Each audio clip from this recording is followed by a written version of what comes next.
Welcome back, everyone. So I'm giving my 66-year-old kitchen floor a couple coats of wax. This is a commercial grade wax. This is not the stuff you buy at Home Depot. This is sold only to institutions. And we happen to have some leftover wax from last year. It was old inventory, and they wanted to get rid of some of it. So I'm like, I'll take that. It's still good, but the product that I use, it's a product that we don't use anymore at work for one reason or another. So they switched to a different kind, but this stuff is pretty good. But wanted to give the old 9x9 tile floor a kind of a one last gasp at looking good before I tear it out. So I'm going to be tearing this floor out as early as probably next spring, next summer. I'm going to get one more year out of it, but I've got a lot of projects I need to get done first. I want to build a deck, of course, and I also want to do some work to the entryway here, kind of rebuild all that. So anyway, let's talk about how much it costs to heat the house with the new furnace for the first year. And we'll talk about how much oil we used and all that good stuff. So let's go ahead and do that. So what we have here is my spreadsheet of, and I just started this spreadsheet this season. So this is basically the dates we had oil delivered, the number of gallons delivered, the number of system hours since the previous fill up, and the cost per gallon, and the estimated cost or the actual cost of the delivery each time, plus the service work that was done and when it was done, and the efficiency rating at the time. So let's start off. So we have a 1,040 square foot ranch house located in southern New Hampshire. We're not at the northern part of New Hampshire where it gets really cold, but we're kind of down there. We're closer to the Massachusetts border than of course Canada. So we do get some pretty nasty winters. This was a fairly mild winter, if I do say so. Probably one of the most mild winters I've seen in a couple of years. And we didn't have a ton of snow, but that doesn't really have any bearing on how much oil you burn. So what do we got? So for this season, we burned 358 gallons of oil, and we had the system up and running for 482 hours total. The total cost of all fuels was $910.25. Now, this is a forced hot air system, so we don't use it for hot water. We use it strictly for heat. My neighbor next door, he has a boiler which burns same fuel, but it heats water rather than air, and that runs year round. He says he burns something like 2 tanks a year or more. Now, one tank is 275 gallons. So that's a good amount of oil. Yeah. So we burn just over a full tank. So a full tank plus 83 gallons. That's I can't say that's terrible. I mean, the problem is oil is expensive. $910 for oil. But that's for you know,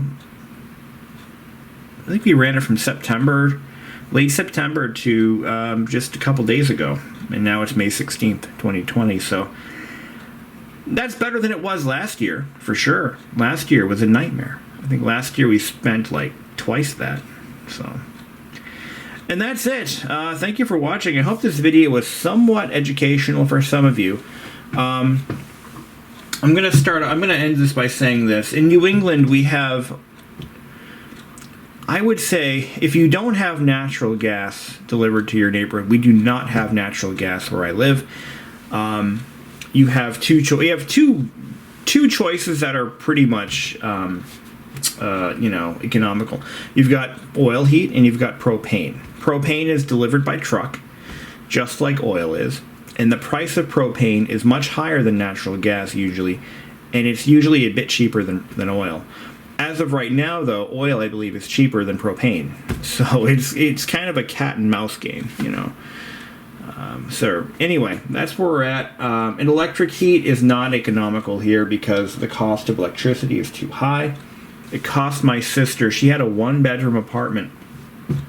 Her first apartment, it was a basement in a house, and it wasn't very big at all. And it cost her something like $450 a month to heat that place. She had to move out because she couldn't afford the heat, and it was electric baseboard heat. So that's the reality up here. If you don't like it, don't move to New England. But the good outweighs the bad, and that'll be it for this video. Thank you for watching. So if you follow my channel, and you have been for a while, you might remember a video I made about a year ago where we talked about the final end of life, it's done for, time to go video of my 1954 Mayflower oil-fired forced hot air furnace. And I followed that up with the installation of this furnace. I actually hired a contractor to come in and replace my original furnace. And I did actually keep the original burner. I'm going to use it for something, I'm not sure what. It still runs, or ran when parked. I just think it's the coolest thing ever. That's basically the first generation OG original gangster oil furnace, or modern day automatic oil fired furnace gun. And anyway, so short story long, we're due for our first annual maintenance. It's the end of the heating season. I'm shutting this unit down as far as I'm concerned. It won't be running again. I'm happy to report, though, that the oil consumption, the amount of oil we burned this year, has been remarkably low compared to the year before. I would say we probably burned about half as much oil as we did last year. That's, or maybe not quite half as much, but we definitely burned about maybe 2/3 as much. I'll just leave it at that. The original combustion reading numbers on this guy were about 86% efficient. So that's not terrible for an oil furnace. And I know that I'm going to get a lot of comments, usually from the same people. Why don't you have a natural gas furnace? That's what everybody uses. This is America, damn it.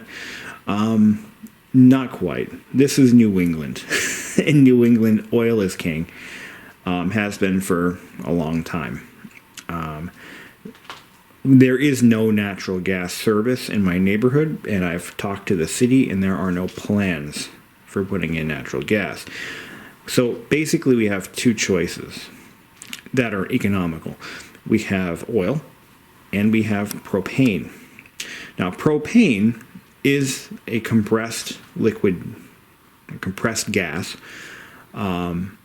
that burns in the same equipment as natural gas within a different orifice. But it's delivered by truck, and it's as expensive, sometimes more expensive, sometimes cheaper than oil. And seeing as I had just had an oil tank put in out of necessity, just a few months or a year prior to that, I decided that money, we're sticking with oil. So I probably burned, now here's how much oil we went through so far. Now we're now in mid-May, so I started off in the fall. I fired the furnace up in about September or so with a full tank. That's this little float all the way at the top. Now, it went down probably around, was it January or February? Early February, I think it was. We went all the way down to about here. And then I filled it again. And now we're down to here. So, this is a 275-gallon tank. To give you some kind of reference there. And so that's basically how much oil we've burned, which is pretty good.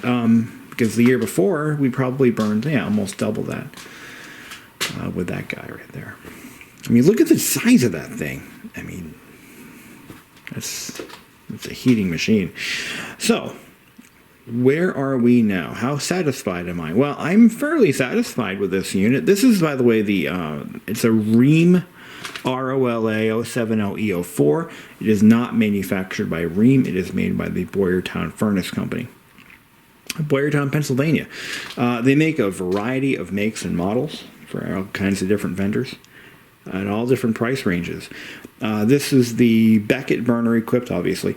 I went with a Beckett after mulling over a Carlin or a Riello. And obviously the Beckett that's basically your Volkswagen Beetle of burners. Everybody knows how to service them. And so it doesn't matter what it needs for parts. The parts are probably on the truck. So I don't have to worry about getting any exotic parts sent in from Italy or Carlin is pretty common too, but Beckett I think is one of the most popular because they're very affordable and easy to work on. So I did get the ECM blower upgrade, which varies the speed of the blower based on load or based on whatever. So that was the only upgrade I got. They were supposed to install a rear flue unit, but a front flue unit came off the truck, and that's what they put on. Not too crazy about that, because it just makes for a more complicated flue design, and if anything, it reduces the temperature of the heat going up the chimney, which is a problem, and I'll show you why in a minute.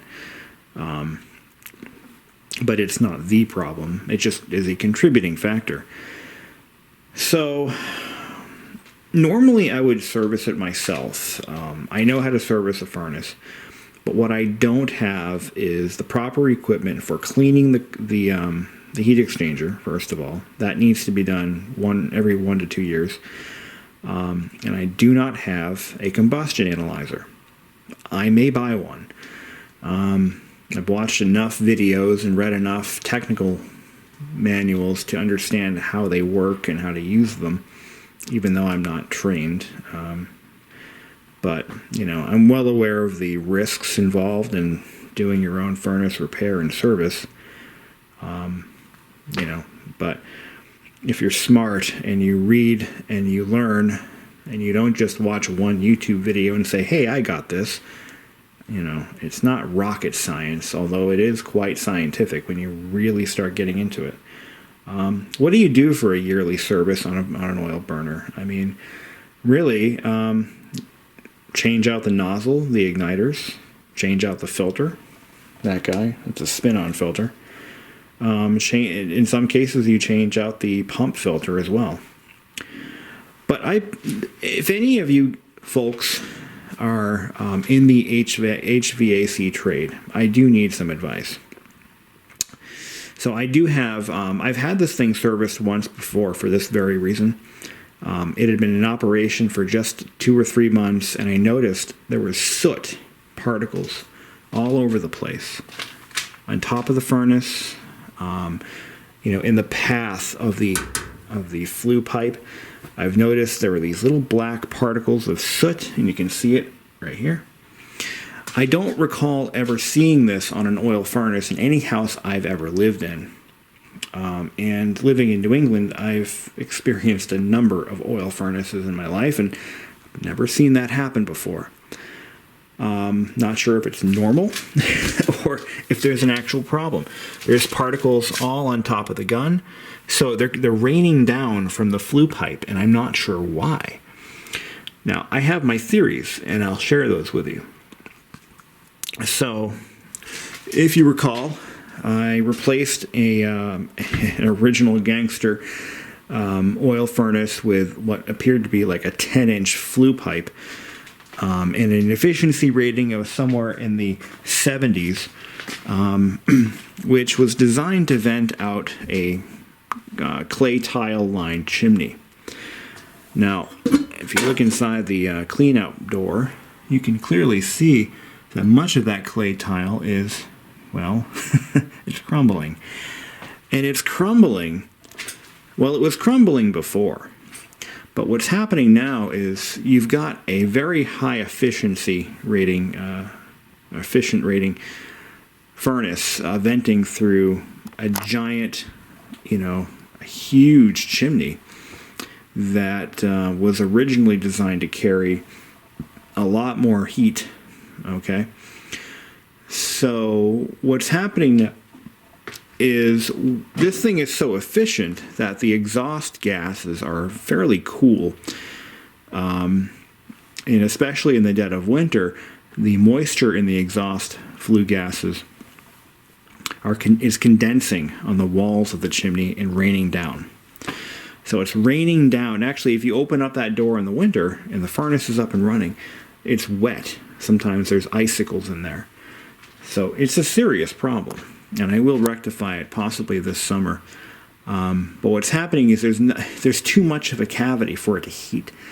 So the consequence of that is I'm thinking, now I'm a scientist, I'm not a tradesman, but there's not enough of a draft to...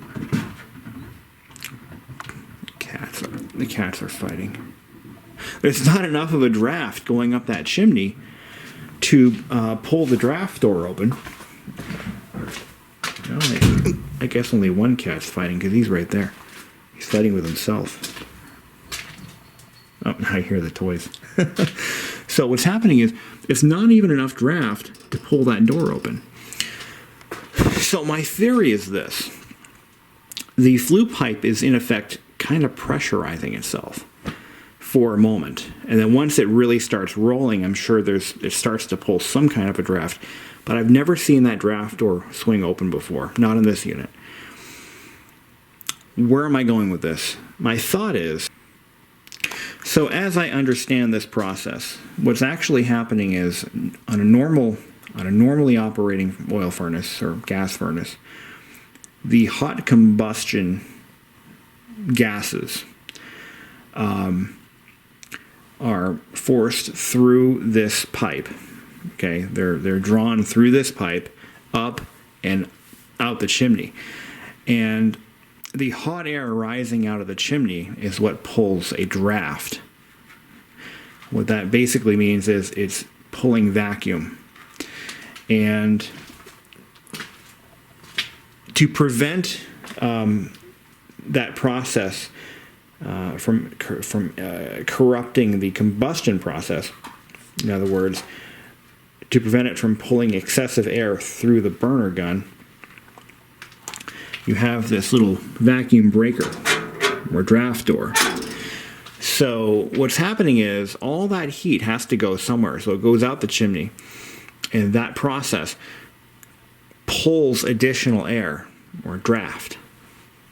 And that draft is what helps to remove combustion byproducts like soot. And if there's not enough of a draft, and for example, the chimney is too cold, so it's actually cooling the air coming out of the furnace, rapidly cooling it, which is killing your draft. So there's not really anything, it's not pulling air up, it's just there. So what happens is you get moisture condensation. That's the double. I'm tired, just give me a break. There's condensation building up all over the chimney liner, and there is not enough of a vacuum to exhaust the soot and other combustion byproducts. That's my theory, and I could be wrong on that. So my thought is, once I have the chimney lined with a stainless steel liner, they just come in an afternoon and they drop a stainless steel liner all the way down the chimney, and they terminate it with that pipe coming out of the wall, and they throw a cap up there. That will reduce the size of the flue, which will allow it to heat up quicker and allow it to pull more air, more of a draft. At least that's my theory. I think that's how it works. So So any professionals out there who might have a clue as to what might be going on here, if you've seen this, if I'm hitting the head on the nail, so to speak. Let's take a look inside the inspection door and I'll show you what's going on in there.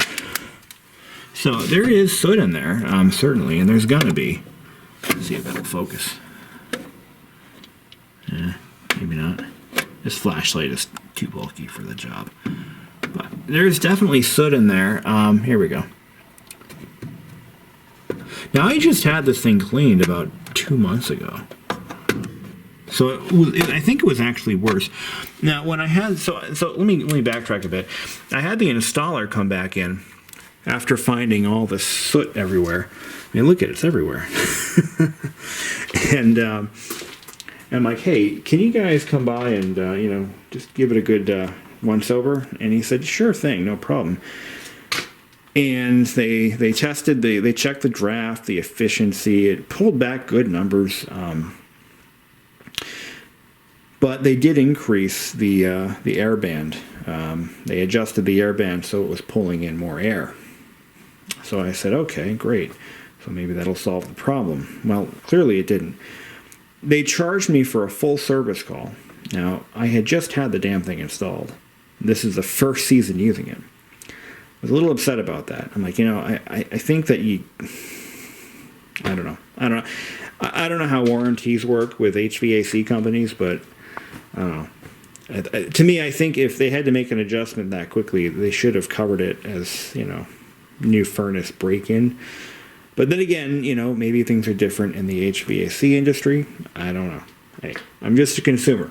So I paid the guy for the service call. It was a couple $100. And I'm like, all right, thanks. So what I've decided to do this time is and I don't think this is normal. I've actually called the now it's due for its annual service anyway. They didn't even do a full service. They didn't change the filters. They didn't do any of that. So I'm going to have my oil company come in. When I know these guys, I didn't hire them to do the install because they wanted to sell me the Cadillac of furnaces, which I wasn't really looking to pay for at the time. They were really pushing me into that, and I'm like, you know what? I think I'm going to save a few grand and buy this. We'll see what happens. Anyway, maybe that was a mistake. Well, we'll find out later, won't we? So I'm going to have them come in and give it its seasonal tune-up, and we're going to see what they say. Get a second opinion. It's going to cost me, but you know, you don't buy a house to save money, for sure. And that leads me to, you know, to rent a home versus buy a home. I will say that my monthly expenses are much lower owning a home, but shit like this, that's when you start spending a little money. But anyway, so I'm going to have it looked at again, different people this time, and see what they think. So we're going to resume the video after I have this serviced, and I'm going to tell you how much it cost me, because I think it's important, you know, to talk about that, because, you know, I had the switch turned off, and let's take a look. Oh, actually, I think you just open these off.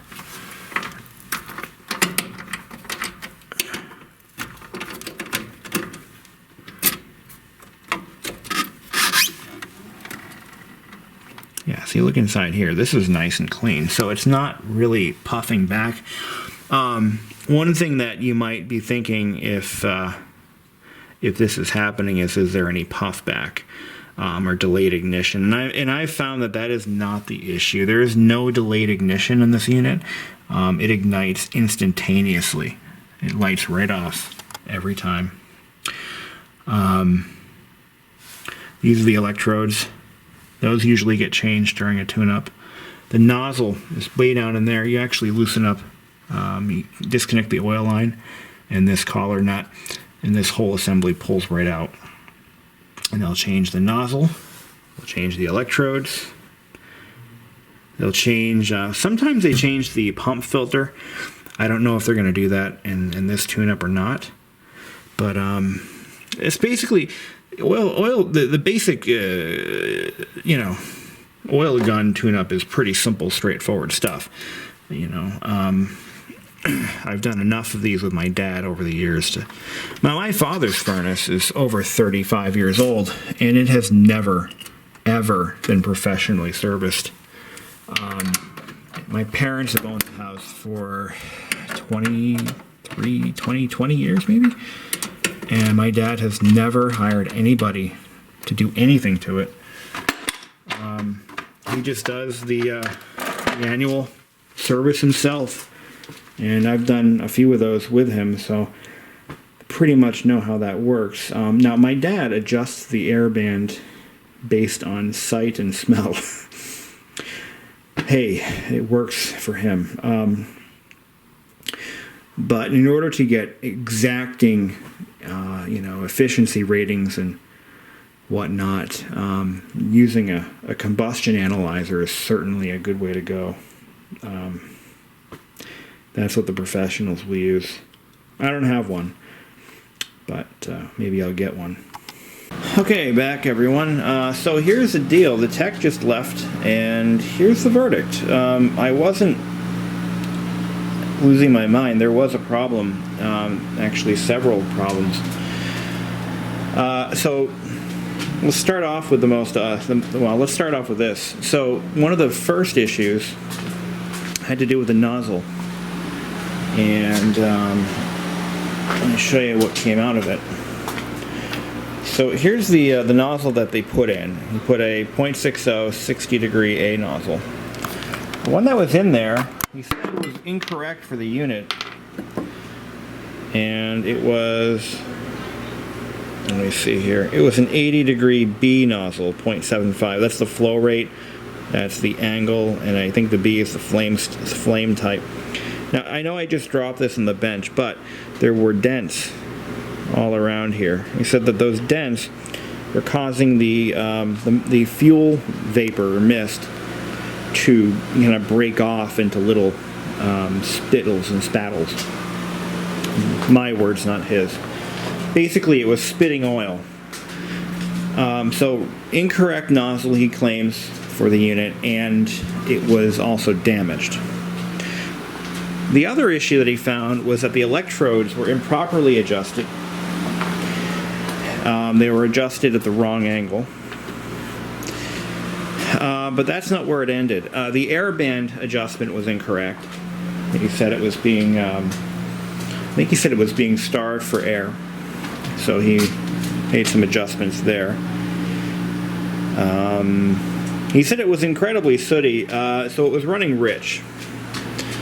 The other problem is the draft door was improperly adjusted, so it was never opening. So it was never drafting. It was never drafting from here back. So that is also another issue. But he said the furnace is in good condition. There's no damage, nothing permanent. He was able to clean the heat exchanger as well as the vent pipe. He also did, of course, the annual service, new filter. I don't know what this is going to cost me yet. He didn't know.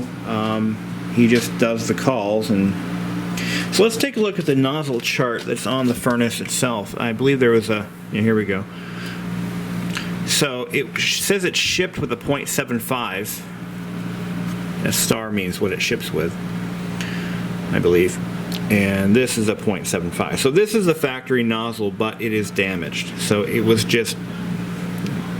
Now what he put in was a .60. So it had a 105,000 BTU nozzle. He put in an 84,000 BTU nozzle. So I mean, the guy seemed to know what he was doing.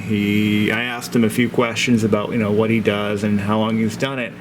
And yeah, so this is it. The .60 80A is what he put in. And what was in there was the .75 80B. Oh, it's a 6.60 60-degree A. .60 AS. He put in one that wasn't even listed on the chart. So I don't know. I'm not an oil tech. So the guy claims to know what he was doing. So I tend to hopefully he doesn't steer me wrong. But anywho, that's the angle of the dangle. So he resealed the caps. Let's see, the efficiency rating he got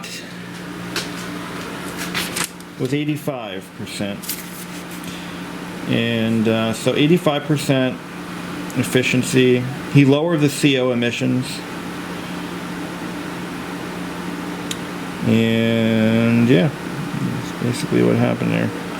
He also lowered the smoke output, where they use that plunger with a little piece of paper, and they use that to determine how efficiently the thing's running. So he did not change the electrodes. The electrodes were fine. He didn't change those, just the nozzle. So we'll see how it runs next year, I guess, because I'm shutting it down for the year as effective. Probably when I get my next oil delivery, which should be in a day or two. And that's how I met your mother. Alright, so I've cleaned it up a little bit. Now, if you're wondering what this is in case I ever have to bleed the oil pump. I leave that in there for that reason. Try that off. So he did check the combustion chamber for any signs of damage. He didn't see anything at all. He did comment that there was a lot of, looked like soot in the air filters. Let's take a look at the air filters. He said that there was a lot of soot in them, but he didn't really know what it was. But I explained that this house is a very dusty house, and that's probably what he's seeing. So we put new filters in it. I provided the filters, so I shouldn't be charged for those. But yeah, no issues with the combustion chamber or the heat exchanger. But I'm going to clean, and I had him put a gasket on this door, just because I don't want any soot blowing out of that like it's been doing. Yeah, we'll just clean her up a little bit. There we go. Let's fire it up and see how it sounds.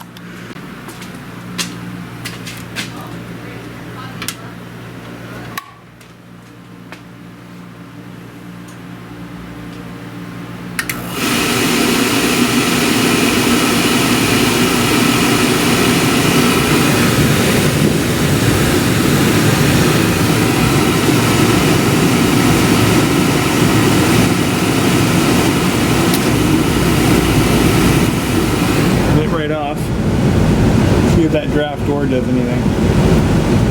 Yeah, it's starting to open up a little bit.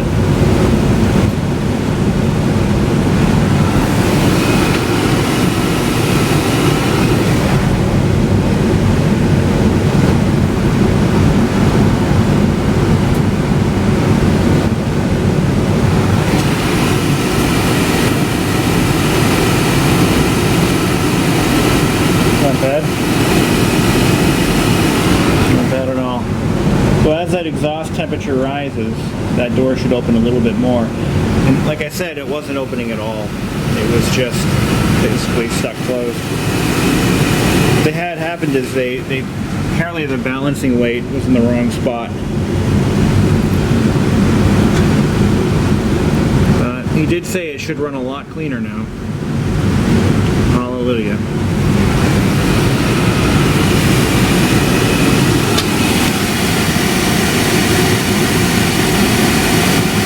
About the same. I don't notice any difference there. And there you go. The annual furnace tune-up. Now, for those of you who have gas furnaces, screw you. No, really, screw you. The gas furnaces don't require as much maintenance. That's one benefit of a gas furnace. Either propane or natural gas. There's not nearly as much maintenance needed. I mean, they just need an occasional cleanup and inspection. And that's it. I can tell you the furnace that was in my old condo hadn't been serviced in 30 years. Nothing was ever done to it. So, it was was never cleaned, it was never inspected, nothing was ever done for 30 years, and it just ran and ran and ran. Can't really do that with oil, unfortunately. So, yeah, it's doing its thing. So, until then, folks, have a good summer. So, let's just lay it out on the table. Is it a good idea to service your own oil furnace? I wouldn't say it's a bad idea, but there's a lot of information that the average homeowner does not have access to. A lot of this takes experience and years of on-the-job training. In addition to, I mean, you know, most professionals have to go to, you know, annual classes, or I don't know how often they have to go back for different trainings and such, but there's a lot of continuing education involved in knowing what EPA requirements are, building codes, etc., etc. You also have to make a huge investment in equipment. You know, the draft, the equipment used to check the draft, the the combustion analyzers, and all that equipment. It's expensive stuff that has to be calibrated on a regular basis. And most homeowners either don't have the equipment or they don't have the knowledge. You can read a book on oil furnaces and get an idea as to how they run and what parts are involved, but there's more to it than just that. You know, my dad's been able to get by with just changing nozzles and electrodes every year for 20 some odd years. He's never had a problem. But a furnace that's not set up correctly from the install date, you're never going to catch those mistakes, and you're never going to get it corrected. So I feel more comfortable knowing that this thing is running correctly for once. I'm just going to have him come in every year and just do the same thing. He's a very personable guy. So, you know, he talked me through everything he was doing, because I asked questions. I asked, you know, what are you doing and why? I want to learn. And he was very helpful, very knowledgeable. Couldn't have been much older than I am, though. So he's been doing this his whole life. But also sometimes it takes somebody who specializes in oil only, or that's their primary, you know, gig, to get something like this running correctly. Like I said, the guy who installed it, he primarily sells gas equipment. I don't fault him, but I also am not too happy about that. So I won't be calling him back. Let's just leave it at that. Maybe calling him back for some plumbing work, but not for furnace maintenance, for sure. And that's the end of my video. So here's to a warm summer. It just so happens the oil guy's here delivering oil.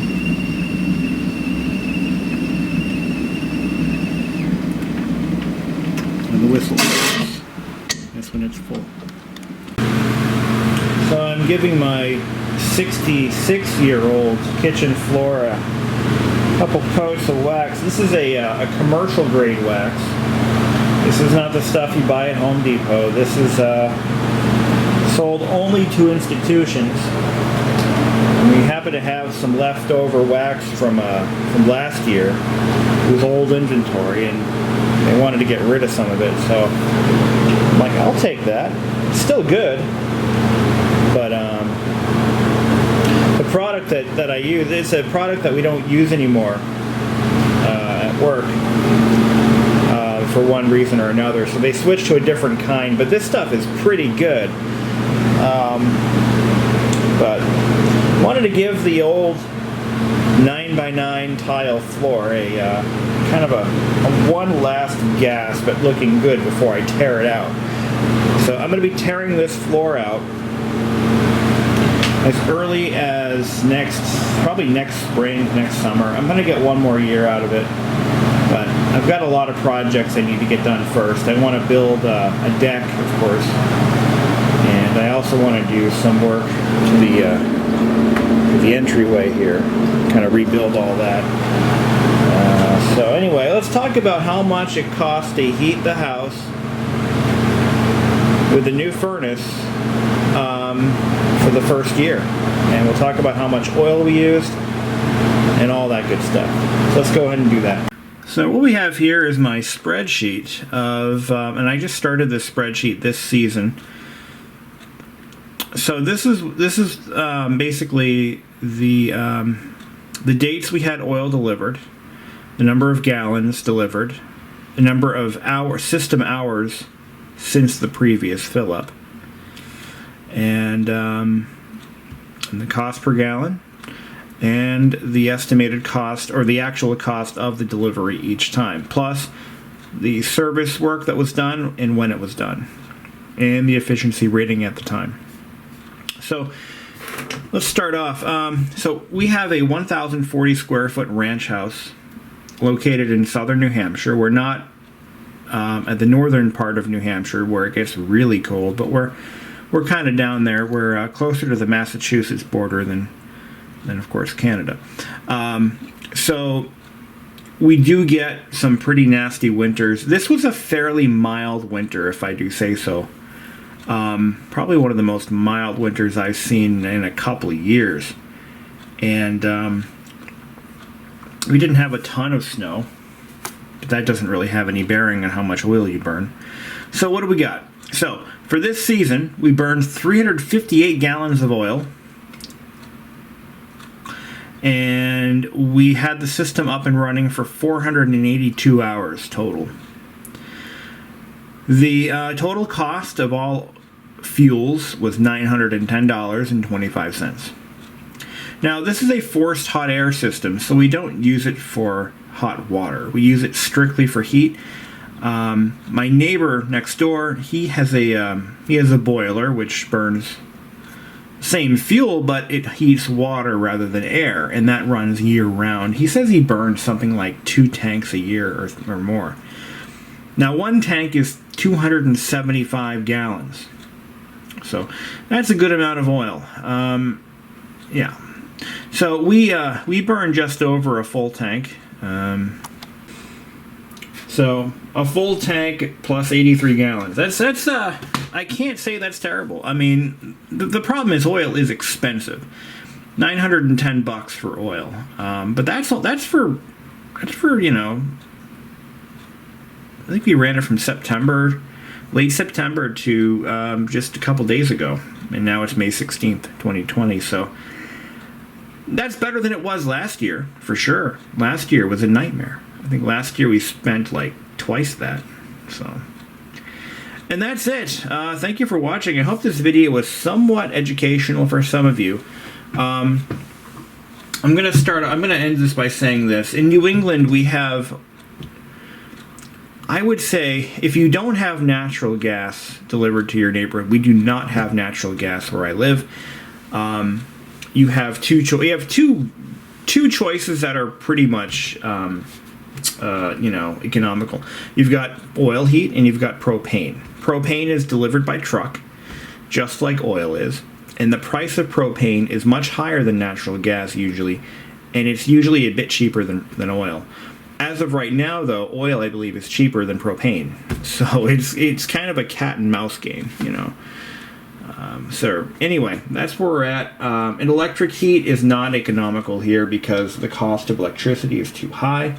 It cost my sister, she had a 1-bedroom apartment. Her first apartment, it was a basement in a house, and it was you know, it wasn't very big at all, and it cost her something like what was it, $450 a month to heat that place.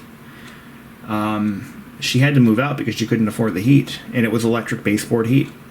So that's the reality up here. If you don't like it, don't move to New England. But the good outweighs the bad, and that'll be it for this video. Thank you for watching.